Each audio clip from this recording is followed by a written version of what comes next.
Good evening. I'm Congresswoman Joyce Beatty, Chair of the Congressional Black Caucus.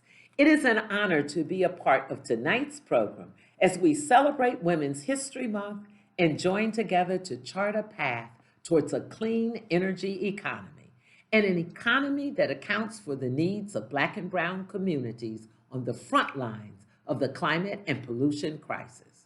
Climate change is something that we have talked about for far too long while seeing far too little action. We would be remiss if we did not acknowledge that climate change impacts all of us differently and has a disproportionate impact on marginalized communities and communities of color. In the United States, the majority of people residing near hazardous waste are people of color. 6.7 million people of color live in the 91 counties with oil refineries. And due to America's legacy of segregation and redlining, communities of color consistently live under a greater threat of toxic air pollution compared to white communities.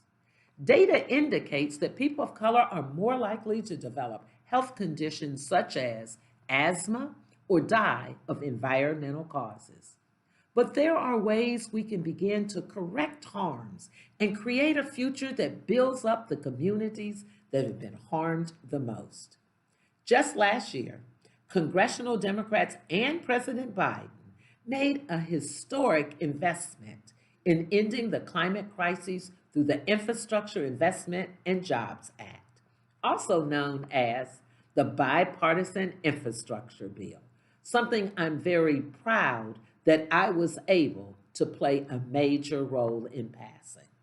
I'm proud that we were able to include more than $65 million to upgrade America's power infrastructure and clean energy expansion, $7.5 billion to build a national network of electric vehicle chargers, a historic expansion of green public transit, which will replace thousands of pollution-spewing vehicles, $21 billion to clean up Superfund and brownfield sites, $50 billion for what we call weatherization, to make communities more resilient to the increased fires, floods, and storms caused by climate change.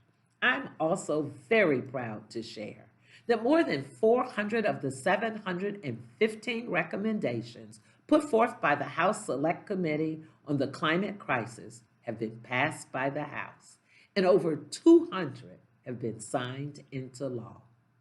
All of this comes together to form the largest green energy investment in U.S. history. We can still work to improve the efficiency and resiliency of American energy production, transportation, housing, and infrastructure, and make investments in the research and innovations that will find solutions to the problems we are just beginning to understand. We need to invest in businesses that have proven to be allies in the fight to end climate change. Business owners of color, particularly women business owners, are examples of these allies. It's incredibly exciting that the National Wildlife Federation pulled together this panel of experts to highlight the voices of women of color in this space. So thank you to the women of color for acknowledging the disproportionate effects of climate change in order to move forward and create a more equitable and green society. I will end with this. Congress and the private sector must come together to save our climate so we can find a path to a green tomorrow. And yes, I am Congresswoman Joyce Beatty, and I approve this message.